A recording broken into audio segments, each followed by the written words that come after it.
Comienzo el que es el último vídeo de mi participación en el presente curso con una frase que me vais a perdonar, pero no recuerdo ni dónde la leí ni de quién es.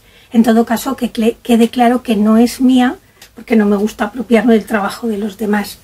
Es una frase que me impactó y que cuando la estuve pensando me pareció que puede ser otro aspecto de la sinodalidad, aunque suene un poco, no sé si divertida, pero diferente.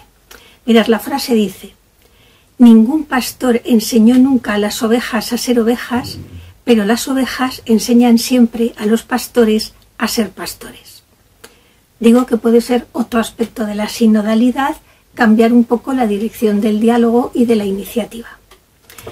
Como mujeres, nuestra primera contribución es introducir la alteridad en el mundo, que es claramente masculina, no tanto por el número de varones frente al de mujeres, que siempre somos más numerosas nosotras, sino en cuanto a la presencia pública que tienen.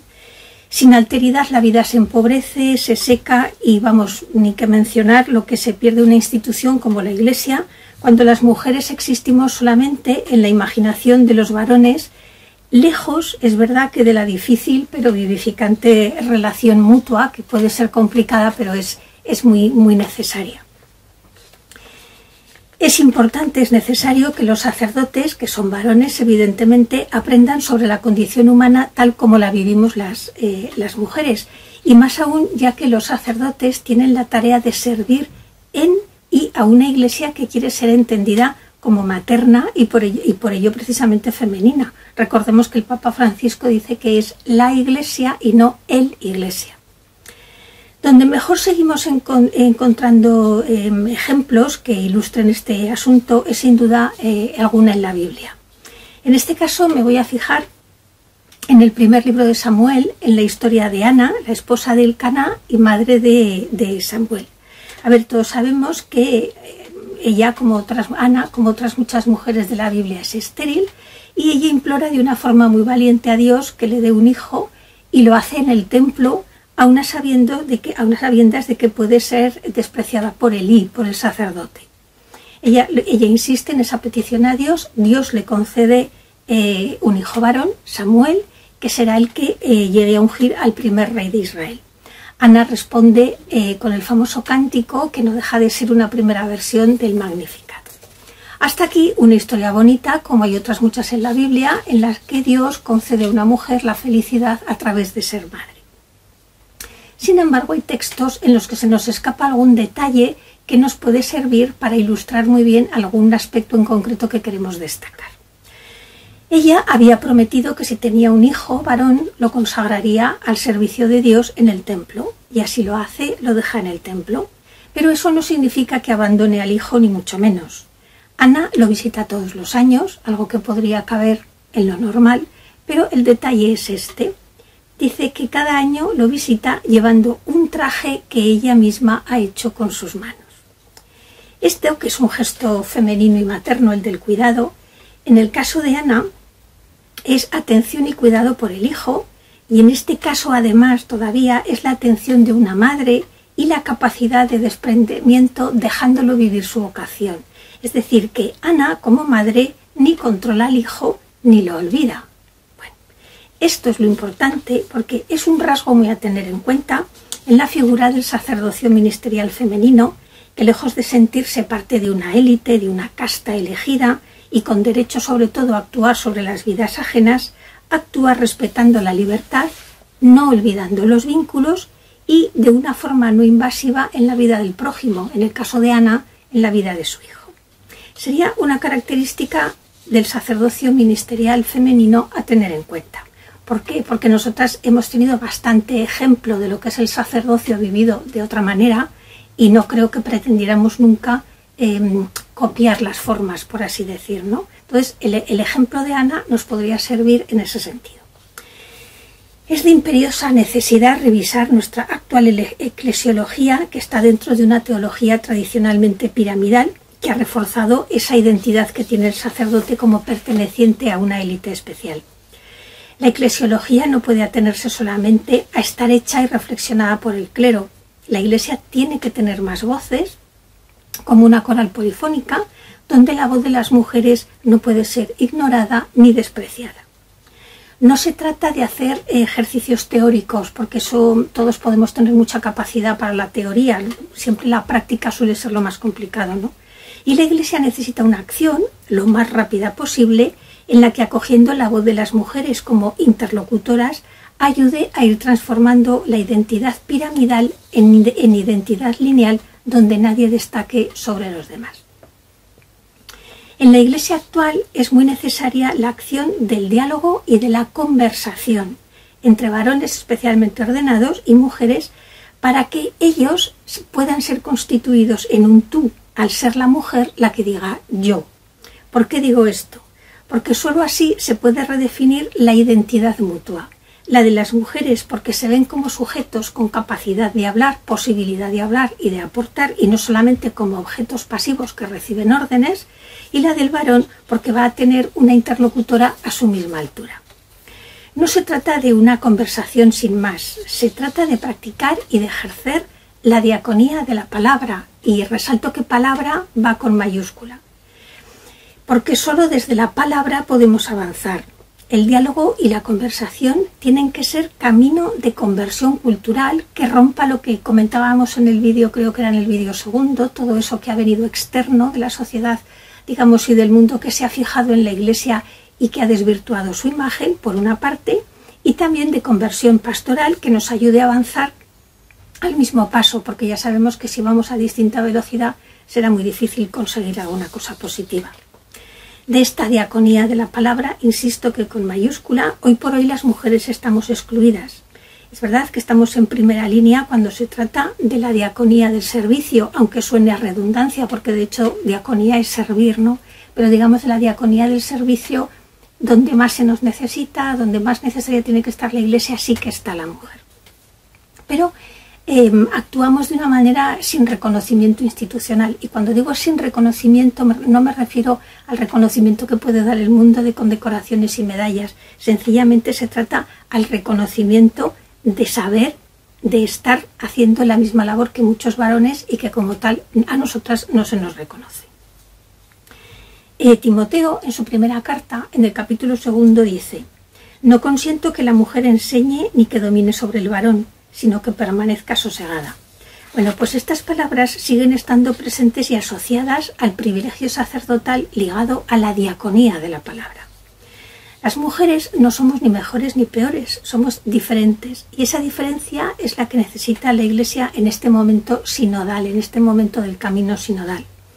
Insisto, y no me cansaré nunca de repetirlo, que es muy importante recuperar el sacerdocio bautismal. Es necesario recuperarlo con todo lo que implica de insuperable dignidad, que ahí está nuestra dignidad en el bautismo, ¿no? Pues de insuperable dignidad para todos, y todo lo que autoriza como parresía, es decir, de garantía de autoridad sin la más mínima arrogancia, sin la más mínima fuerza o poder, diríamos. Desde el sacerdocio bautismal, la diaconía de la palabra se acepta o debería aceptarse incluso para las mujeres. No podemos olvidar que el cristianismo es la religión de la palabra encarnada, y qué mejor que la relación de las mujeres con la encarnación para movernos en la carnalidad de las Escrituras, donde la revelación toma forma. Creo que sería interesante profundizar en este aspecto, y si queréis lo repito, ¿no? El cristianismo es la religión de la palabra encarnada, y qué mejor que la relación de las mujeres con la encarnación para movernos en la carnalidad de las Escrituras, donde la revelación toma forma. Esta diaconía de la palabra, ejercida por convicción plena como mandato evangélico, no sé si os habéis fijado que hay muchas mujeres, explícitamente María Magdalena es enviada directamente por el propio Jesús a decir, a contar realmente lo que es el núcleo del Evangelio, ¿no? Que ha resucitado. Pero no sé si sois conscientes en el Evangelio la cantidad de pasajes en los que de una manera no tan directa Jesús envía a muchas mujeres a comunicar la buena noticia, y cómo hay otros pasajes en los que las mujeres son capaces de comunicar la buena noticia sin haber sido siquiera enviadas, por iniciativa propia y con una creatividad que asombra. Repasad los pasajes, repasad el pasaje de la cananea, el pasaje de la samaritana. El pasaje de la samaritana es impresionante cuando se ve esa capacidad de la mujer, que si os fijáis, ella da a conocer a Jesús en el pueblo, les cuenta en su pueblo que ha conocido a Jesús, pero les dice, es mejor que lo escuchéis a él. Entonces ella se retira de la escena, es decir, ella hace como de introductora, de presentadora de Jesús, pero a partir de ese momento ya se retira y deja que sea la gente la que tenga contacto directo con Jesús. Bueno, pues como ella y más, porque hay otras mujeres que lo hacen sin decir una sola palabra. Y son formas distintas de comunicar la buena noticia. Pues bien, la diaconía de la palabra, ejercida con convicción plena como mandato evangélico, romperá esa inercia que todavía ejerce la mala lectura, por ejemplo, del libro del Génesis o de las palabras de Timoteo que hemos escuchado, entre otros textos, y permitirá que emerja, libre de todo prejuicio, que es lo que se trata, la relación de igualdad, sobre todo, que se realiza entre el yo y el tú en el Cantar de los Cantares, que es quizá el texto que donde mejor se ve esa igualdad del varón y de la mujer, donde ambos llevan la iniciativa y demás.